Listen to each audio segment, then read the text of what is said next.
তেলের মূল্য 25% বৃদ্ধি পায়, তবে তেলের ব্যবহার শতকরা কত কমালে তেল বাবদ ব্যয় বৃদ্ধি পাবে না। এখানে তেলের যে মূল্যটা আমরা খেয়াল করবো যে তেলের মূল্য কি হচ্ছে, 25% বেড়ে গেল। তাহলে আগে যে তেলের মূল্য ছিল 100 টাকা, এখন সেই তেলের মূল্য কত হবে, 125। আমরা খুবই শর্টকাট পদ্ধতিতে করব।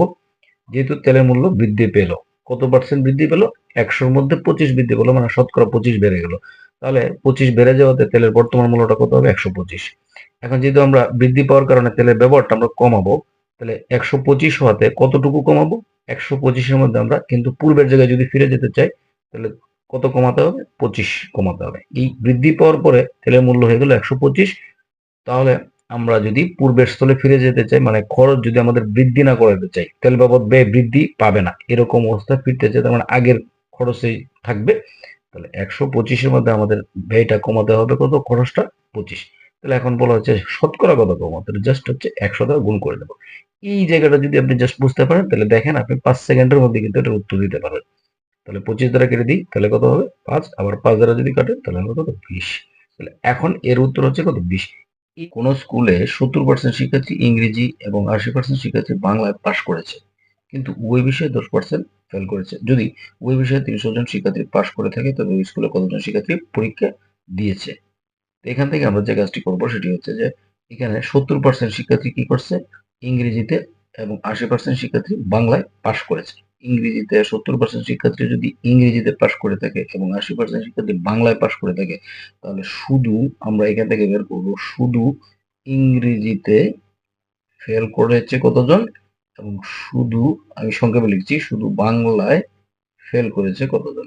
ঠিক আছে, তাহলে এটা আমরা কিভাবে বের করতে পারি, যেহেতু 70%, মানে 100 জনের মধ্যে 70 জন ইংরেজিতে পাশ করছে, তাহলে বাংলায়, মানে ইংরেজিতে ফেল করেছে কতজন, 30 জন। কিন্তু এখানে একটা বিষয় আছে যে 10%, মানে 100 জনের মধ্যে 10 জন হচ্ছে ইংরেজিতে ফেল করছে, বাংলাতে ফেল করছে। এই জন্য আমরা বলছি যে শুধু ইংরেজিতে ফেল। শুধু ইংরেজি ফেলটা আমরা কিভাবে পাবো, 70 জন যদি ইংরেজিতে পাশ করে থাকে 100 জনের মধ্যে, তাহলে ফেল করছে কতজন, 30 জন। এখান থেকে 10 যে দুইটা বিষয়ে পাশ ফেল করেছে তাদেরকে বাদ দিয়ে দেবো, তাহলে দেখবো শুধু ইংরেজিতে ফেল। তাহলে 100 থেকে 70 বাদ দিলে থাকে হচ্ছে 30। 30 হচ্ছে মানে ইংরেজিতে ফেল, তার থেকে 10%, মানে 10 জন যেটা হচ্ছে উভয় বিষয়ে ফেল, সেটা বাদ দিলে শুধু ইংরেজি ফেলটা আমরা পেয়ে যাবো হচ্ছে কতজন, 20। তারপরে শুধু বাংলায় ফেল, তাহলে শুধু বাংলায়, দেখেন বাংলায় কিন্তু 80% শিক্ষার্থী পাশ করছিল, তাহলে বাংলায় ফেল করছে কত, 20। এখান থেকে উভয় বিষয়ে ফেলটা 10 বাদ দিলে শুধু বাংলায় ফেল থাকে। আর উভয় বিষয়ে যে উভয় বিষয়ে ফেলটা কত আছে, উভয় বিষয়ে ফেল হচ্ছে 10। তাহলে আমরা পেয়ে যাচ্ছি যে উভয় বিষয়ে মোট ফেলের পরিমাণটা কত, 40। তার মানে এটা হচ্ছে 40%। 100 জনের মধ্যে 40%, আর 40 জন কি করছে, দুইটা বিষয়ই ফেল করেছে, 40 জন। তাহলে দুইটা বিষয়ে পাশ করছে এরকম শিক্ষার্থী কি হবে, উভয় বিষয়ে পাশ, উভয় বিষয়ে পাশ হচ্ছে 60%। কেন আমরা এটা বলতে পারতেছি, কিন্তু 40% হচ্ছে উভয় বিষয়ে ফেল করেছে, উভয় বিষয়ে পাশ করছে কত, 60%, আমরা নিশ্চিত করে বলতে পারি। এখন 60% যদি ফেল করে থাকে, আহ, উভয় বিষয়ে যদি পাশ করে থাকে 60%, 40% যদি ফেল করেছে, তাহলে 60% কি উভয় বিষয়ে পাশ করছে। তাহলে 60% যদি পাশ করে থাকে, সেক্ষেত্রে শিক্ষার্থী কতজন, মানে 60% পাসটা কত, 60% পাস হচ্ছে 300 জন। তার মানে এই 60%-এর মান হচ্ছে 300। তাহলে আমরা সম্পূর্ণ শিক্ষার্থীর হচ্ছে 100%, 100%-এর মান কত সেটা আমরা বের করবো। তাহলে দেখেন আপনি কিন্তু এত বড় করে কিছুই লিখতেছেন, জাস্ট এরকম শর্টকাট করে আপনি মুখে মুখে এই অংশটা কিন্তু মুখে মুখে চিন্তা করতে পারেন। ঠিক আছে, তাহলে বাকি অংশটা জাস্ট খালি হিসাবটা করবেন কি। তাহলে এই 60%-এর মান কত, 300। যেহেতু পাস করছে কতজন, 300 জন, মোট পাস করছে 300 জন, এবং এই পাশের পার্সেন্টেজটা কত, 60%। 60%-এর মান হচ্ছে কত, 60% সমান হচ্ছে কিন্তু আপনার 300 জন। তাহলে 1% মান কি আসবে, 1% মান আসবে 60 ভাগের কত, 300। এখানে আমার সম্পূর্ণ শিক্ষার্থী হচ্ছে 100%, জাস্ট 100%। তাহলে কি, আমি সংক্ষেপে লিখি, তাহলে এর সাথে 100 গুণ করে দিলাম। তাহলে 60 দ্বারা যদি 300 কে কাটেন, তাহলে থাকে হচ্ছে 5, 5 আর 100 গুণ করলে আপনার আসতেছে 500। এর উত্তর হচ্ছে 500। একটি সোনার গড়ার ওজন 16 গ্রাম, এতে সোনা ও তামার অনুপাত হচ্ছে 3:1। এতে কত গ্রাম সোনা মেশালে অনুপাত 4:1 হবে। এই প্রশ্নের যে নিয়ম, এই নিয়মের প্রশ্ন কিন্তু প্রচুর পরীক্ষায় আসে থাকে। তো এই নিয়মটা আমরা কিন্তু খুব সহজে আয়ত্ত করে নেব। আমরা একটু ভালো করে খেয়াল করলে খুবই মুখে মুখে এই প্রশ্ন উত্তর দিতে পারবো। এখানে একটু বলা হচ্ছে যে সোনার গয়নাটার ওজন কত, 16 গ্রাম, এবং এতে সোনা এবং তামা, এই গয়নাটার মোট দুটা উপাদান আছে, একটা হচ্ছে সোনা এবং তামা, সোনা আর হচ্ছে তামা, এই দুইটা উপাদান মিশে ওই গয়নাটা তৈরি করা হয়েছে, এবং তাদের অনুপাত দেওয়া আছে কত, 3:1।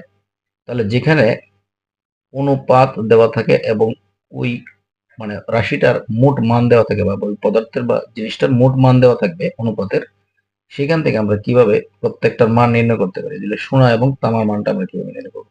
যদি মোট পরিমাণটা দেওয়া আছে তাহলে কি করবো, এদের যোগ করব। তাহলে 3 আর 1 যোগ করব, অনুপাত দুটো যোগ করব, তাহলে যোগ করে এই মোটটাকে ভাগ করব। তাহলে 4 দ্বারা যদি আমরা এই 4 দ্বারা 16কে ভাগ করি তাহলে কি পাবো, 4 পাবো। এখন এই 4 কি করব, এর সাথে গুণ করব আর এর সাথে গুণ করব। তাহলে 3 4 এ 12 আর 4 একে 4, তাহলে আমরা সোনা পেয়ে গেলাম কত, 12, আর তামা পেয়ে গেলাম কত, 4। এরপরে যে কাজটা সেটা দেখি আমরা কি করতে হবে।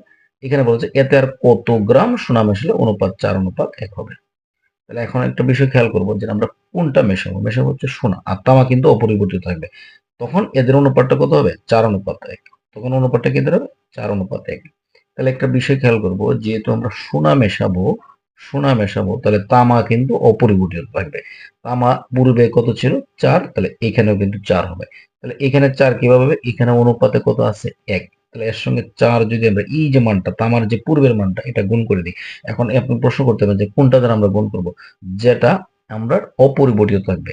যা পরিবর্তিত হবে সেটা কিন্তু আমরা গুণ করব না, এখানে গুণ করব কোনটা, যেটা অপরিবর্তিত রাশি। অপরিবর্তিত রাশি কোনটা, তামা। তামা কিন্তু আর আমরা মিশাচ্ছি না, মিশাচ্ছি কোনটা, সোনা। তাহলে তামার মান পূর্বে কত পেয়েছিলাম, 4। তাহলে এখনো কিন্তু 4ই থাকবে। পরবর্তীতে এই গয়নাটার যে সোনা মেশানোর পরে যে অনুপাতটা দাঁড়াইছে সেখানেও কিন্তু তামার পরিমাণ ঠিক থাকবে। তাহলে তামার যে মানটা ছিল পূর্বে সেই মানটা দ্বারা গুণ করবো। তাহলে 4 দ্বারা গুণ করলে 4 একে 4, আর এখানে 4 দ্বারা গুণ করলে আসতেছে কত, 4 4 16। তাহলে এখন দেখেন আমরা সোনা মেশানোর পরে ওই গয়নার সোনার পরিমাণটা কত পেয়ে গেছি, 16। তাহলে এখন যদি 16 হয় আর পূর্বে ছিল কত, পূর্বে ছিল হচ্ছে 12। তাহলে এটা তো আপনি মুখে মুখে করতে পারবেন। তাহলে কত গ্রাম সোনা মেশাতে হবে, 4 গ্রাম। এই নিয়মের অঙ্ক কিন্তু প্রচুর পরীক্ষায় আসে। তাহলে 2 অঙ্ক বিশিষ্ট কোন সংখ্যার অঙ্ক দুটির অন্তর হচ্ছে 2। অঙ্ক দুটি স্থান বিনিময় করলে যে সংখ্যা পাওয়া যায় তা প্রদত্ত সংখ্যার দ্বিগুণ অপেক্ষা 6 কম। সংখ্যাটি কত? এই প্রশ্নের উত্তর নিয়ম অনুযায়ী করলে অনেক সময় দরকার, কিন্তু আমরা ওইভাবে করব না। আমরা যেহেতু এগুলো এমসিকিউ করব, তাহলে এটার উত্তর কিন্তু আমার এই এমসিকিউ এর যে অপশন আছে এই অপশন থেকে আমরা উত্তর দেব। ঠিক আছে?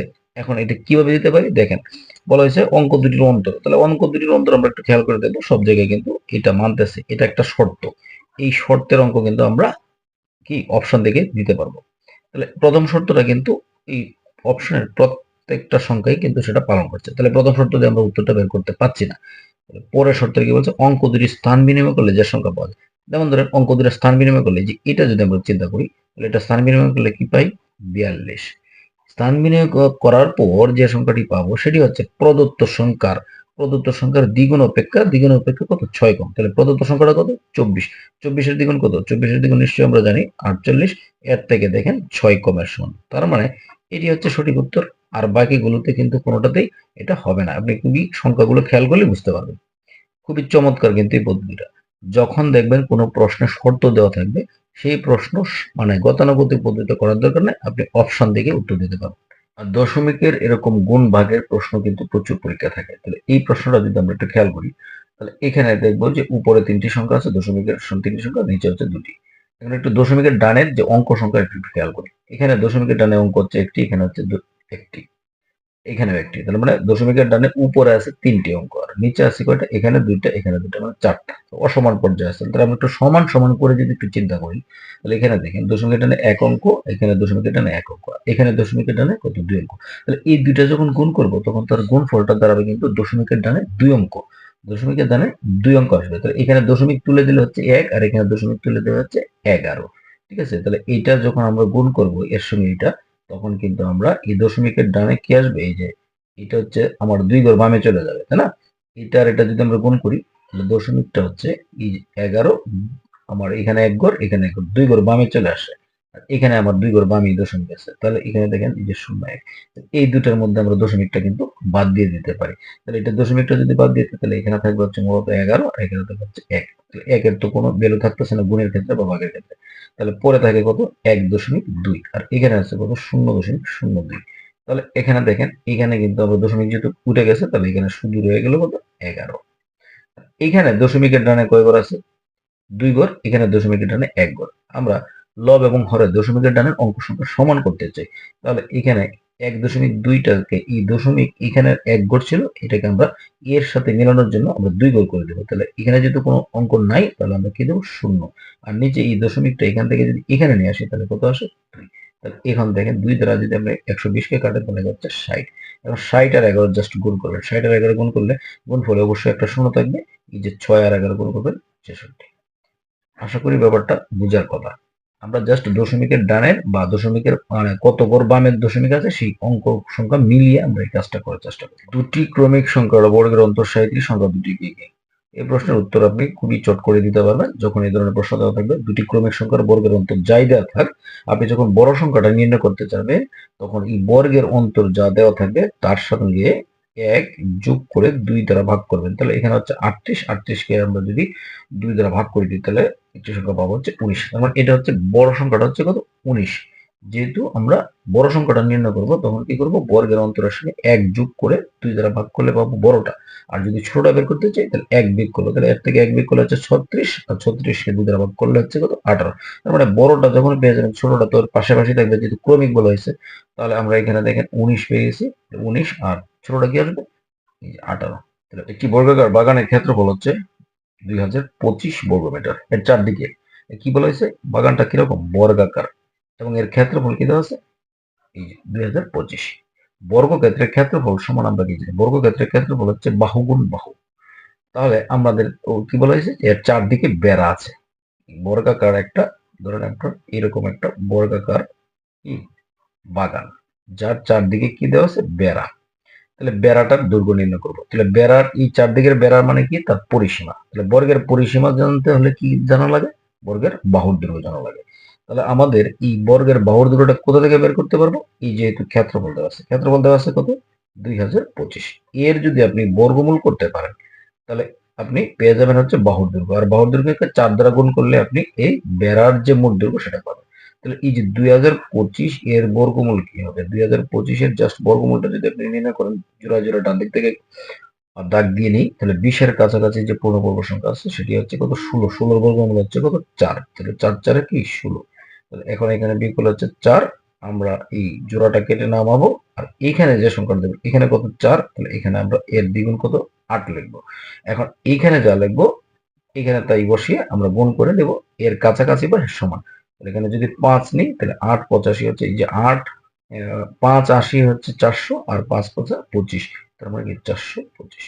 তাহলে আমরা বর্গমূল পেয়ে গেলাম কত? 45। আর 45কে যখন আমরা এই যে 45কে কি করব? 4 দ্বারা গুণ করব। কেন? কারণ প্রত্যেকটা বাহু হচ্ছে 45। তাহলে 45কে 4 দ্বারা গুণ করেন। তাহলে 45কে 4 দ্বারা যদি গুণ করেন, তাহলে পাবেন কত? 180। এই 440 হচ্ছে 160, আর 4 5 20 কি হচ্ছে? 180। যদি x minus y whole square equal to 12 এবং এক্স ওয়াই ইকুয়াল টু 1 বা 1 হয়, তবে এক্স স্কোয়ার প্লাস ওয়াই স্কোয়ারের মান কত? এটি হচ্ছে আসলে অনুসিদ্ধান্ত। এই অনুসিদ্ধান্তটা যদি জানেন, তাহলে আপনি এটা মনে মনে বা মুখে মুখে চিন্তা করে করে ফেলতে পারবেন যে a square plus b square বা x square plus y square, a square plus b square বা এক্স স্কোয়ার প্লাস ওয়াই স্কোয়ারের যে অনুসিদ্ধান্ত সেটি কি আছে? A minus b whole square plus 2ab, 2ab। তাহলে এখানে দেখেন এর মান কিন্তু সরাসরি দেওয়া আছে কত? 12। আর এবি, এবি বলতে কত? এক্স ওয়াই, এক্স ওয়াই এর সঙ্গে কত গুণ হবে? 2। তাহলে এটা হচ্ছে 12, আর এই এক্স ওয়াই এর মানের সঙ্গে 2 গুণ। তাহলে এক্স ওয়াই এর মান কত? 1, 1 এর সঙ্গে 2 গুণ করলে 2, এই 12 আর 2 হচ্ছে 14। তাহলে কত সহজ। তিনটি সংখ্যার গড় 6 এবং ওই তিনটি সংখ্যা সহ মোট 4টি সংখ্যার গড় হচ্ছে 8। ফলে চতুর্থ সংখ্যাটির অর্ধেক কত? আমরা প্রথমে নির্ণয় করবো চতুর্থ সংখ্যাটি, তারপরে তার অর্ধেক করে দেবো 2 দ্বারা ভাগ করে। তাহলে এখানে বলা হচ্ছে তিনটি সংখ্যার গড়। আপনি একটা বিষয় খেয়াল রাখবেন, সেটা হচ্ছে যে এখানে গড় নির্ণয়ের অঙ্কে যেখানে গড় কতটা দেওয়া থাকবে, সেখানে অবশ্যই সমষ্টি নির্ণয় করতে হবে। যেহেতু গড় দেওয়া আছে, সমষ্টি আমরা কিভাবে পাবো? রাশির সঙ্গে আমরা কি করব? গড় গুণ করলে কি পেয়ে যাবো? সমষ্টি পেয়ে যাবো। তাহলে তিনটার গড় হচ্ছে 6, তাহলে তিনটার সমষ্টি কত? 3 6 18। পরে কি বলা হয়েছে? ওই তিনটি সংখ্যা সহ মোট 4টির গড় হচ্ছে 8। তাহলে এখন সংখ্যা হচ্ছে 4টা, তাহলে 4টার গড় যেহেতু 8, তাহলে তাদের সমষ্টি কি হবে? 4 8 32। কেন? কারণ আমাদের এখানে কি বলা হয়েছে? যেহেতু সমষ্টি কিভাবে বের করবো? গড়ের সঙ্গে রাশির সংখ্যা গুণ করবো। এটি অবশ্যই জানা থাকতে হবে। গড়ের সঙ্গে রাশির সংখ্যা গুণ করলে সমষ্টি পাবো। তাহলে এখন দেখেন এই 4টার সমষ্টি হচ্ছে 32, আর 3টার সমষ্টি হচ্ছে 18। তাহলে 32 থেকে 18 বাদ দেন, তাহলে কি যখন 4টার থেকে 3টা বাদ দিবেন তখন কি হয়ে যাবে, চতুর্থটা পেয়ে যাবেন। তাহলে 32 থেকে 18 বাদ দিলে থাকে হচ্ছে 14। এখন কি বলা হয়েছে, ওই যে চতুর্থ সংখ্যা তার অর্ধেক, তাহলে এই 14কে 2 দ্বারা ভাগ করে দেন, তাহলে পেয়ে যাবেন কত, 7। তাহলে এটা হচ্ছে সঠিক উত্তর। একটি আয়তকার ক্ষেত্রে দৈর্ঘ্য ও প্রস্থের অনুপাত হচ্ছে 3:1। উহার পরিসীমা 200 মিটার হলে আয়তকার ক্ষেত্রে ক্ষেত্রফল কত? তাহলে আমরা জানি আয়তকার ক্ষেত্রের যে পরিসীমা মানে কি 2 গুণ দৈর্ঘ্য যোগ হচ্ছে প্রস্থ। আয়তক্ষেত্রের পরিসীমা হচ্ছে 2 গুণ দৈর্ঘ্য যোগ প্রস্থ। তাহলে এখানে হচ্ছে দৈর্ঘ্য এবং প্রস্থের অনুপাত দেওয়া আছে, তাহলে 3 আর 1 আমরা যদি যোগ করি তাহলে সেটা হচ্ছে কত, 4। আর এর সঙ্গে যেহেতু দৈর্ঘ্য প্রস্থ গুণ করবো তার মানে 2 গুণ করবো, তাহলে কত হবে, 4 দুগুণে 8।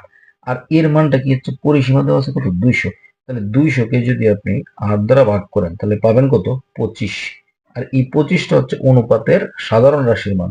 এই 25 দ্বারা এখন একে গুণ করেন, 25 দ্বারা একে গুণ করেন, তাহলে কি পাবেন, 3 25 75, সেটা হচ্ছে কার, দৈর্ঘ্যের মান। আর প্রস্থ কত, 25।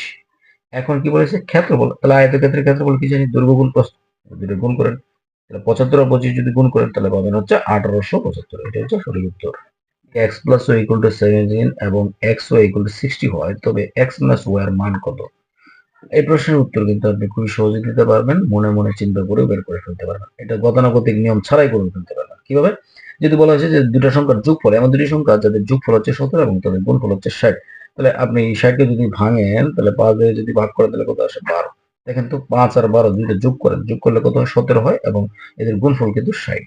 তাহলে এদের কি বলা হয়েছে, পার্থক্য। তাহলে 12 থেকে 5 বাদ দিয়ে দেন, তাহলে উত্তর আসে 7। অঙ্ক বিশিষ্ট একটি সংখ্যার অঙ্ক দ্বয়ের স্থান বিনিময়ের ফলে 54 বৃদ্ধি পায়, অঙ্ক দুটির যোগফল 12 হলে সংখ্যাটি কত? এই প্রশ্নটির অনুরূপ একটি প্রশ্ন আমরা কিন্তু সমাধান করেছি পূর্বে, যেখানে বলা হচ্ছিল যে শর্ত দেওয়া থাকলে আমরা অপশন থেকে উত্তর দেবো। এখানে যেহেতু শর্ত আছে, কিরকম, অঙ্ক বিশিষ্ট একটি সংখ্যা অঙ্ক দ্বয়ের স্থান বিনিময় করলে কত বৃদ্ধি পায়, 54 বৃদ্ধি পায়। আমরা যেখানে বৃদ্ধি পায় সেটা রাখবো, আর যেখানে যদি বৃদ্ধি না পায় সেগুলো আমরা কাউন্টই করবো, ঠিক আছে। তাহলে এখানে এই যে দেখেন, স্থান বিনিময় করলে কিন্তু কত বৃদ্ধি পায়, 54 বৃদ্ধি পায়। এই যে সংখ্যাটা আছে এখানে কি স্থান বিনিময় করলে কি হ্রাস পায়, এখানে 39 হয়, তার মানে এটা আমার দরকার নাই। এখানে 57 আছে, এটা স্থান বিনিময় করলে হবে কত, 75। এখানে কত, 75 আছে, স্থান বিনিময় করলে কত হয়ে যায়, 57, তার মানে এটা আমার দরকার নাই। এই দুইটার মধ্যে আমরা চিন্তা করবো, এখানে আসবে কত, 93। এখন একটু বিষয়টা খেয়াল করি, যেটা এবং কতটুকু বৃদ্ধি পায়, 54। এই যে দেখেন এখানে কত, 39 থেকে কত হয়ে গেছে, এটা 93। হ্যাঁ, যে আমরা এই অপশনের এই সংখ্যাটা যদি চিন্তা করি, প্রথমে ছিল কত, 39, এবং এর স্থান বিনিময় করার পর কত হলো, 93। তাহলে 93 থেকে এই পূর্বের যে সংখ্যাটা ছিল সেটা কত, 39, সেটাকে যদি আমরা বাদ দিই তাহলে কতটুকু বৃদ্ধি পেল সেটা আমরা দেখতে পাই। তাহলে 3, এখানে দেখেন 4, আর এখানে হচ্ছে কত, এই যে 5, আমরা 54 বৃদ্ধি পেয়েছে। কিন্তু এই অপশনটা থেকে কিন্তু আমরা খুবই সহজেই কিন্তু উত্তরটা দিতে পারি, দেখেন আর কিচ্ছু লাগবে না। তাহলে এটি হচ্ছে আমাদের সঠিক উত্তর। 13 নম্বর যে প্রশ্নটি খুবই চমৎকার একটি প্রশ্ন, একটু খেয়াল করবো। একটি ক্লাসে শিক্ষার্থীদের মধ্যে 2700 চকলেট বিতরণ করা হলো। প্রত্যেক শিক্ষার্থী ক্লাসের মোট শিক্ষার্থীর সংখ্যার 3 গুণ পরিমাণ চকলেট পেলে ক্লাসে মোট শিক্ষার্থীর সংখ্যা কত? খুবই দারুণ একটি প্রশ্ন।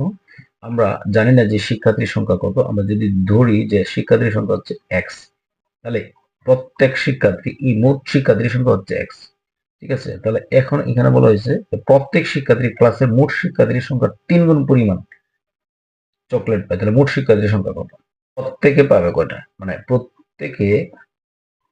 প্রত্যেকে চকলেট পাবে কতগুলো করে, মোট শিক্ষার্থী যত আছে তার 3 গুণ, তার মানে 3x করে পাবে, প্রত্যেকে চকলেট পাবে হচ্ছে 3x, মোট শিক্ষার্থী যত তার 3 গুণ। তাহলে একজনে যদি 3x পায় তাহলে মোট শিক্ষার্থী আছে আমার কত, x, তাহলে x জনের চকলেট পাবে কত, 3x স্কয়ার। এই x এর সঙ্গে আমরা 3x গুণ করে দেবো, আর এর মানটা কত দেওয়া আছে, 2700। দেখেন, তাহলে 3 দ্বারা ভাগ করেন 2700 কে, তাহলে 3 দ্বারা যদি 2700 কে ভাগ করেন তাহলে পাবেন কত, 900। তার কার মান থাকলো, x স্কয়ার সমান হচ্ছে 900। এখন বর্গমূল করেন x স্কয়ারের, তাহলে এই 900 বর্গমূল করেন, 900 বর্গমূলের মান কত আসবে, 30। তাহলে এখানে আমরা পেয়ে গেলাম হচ্ছে যে শিক্ষার্থীর সংখ্যা কত, 30 জন।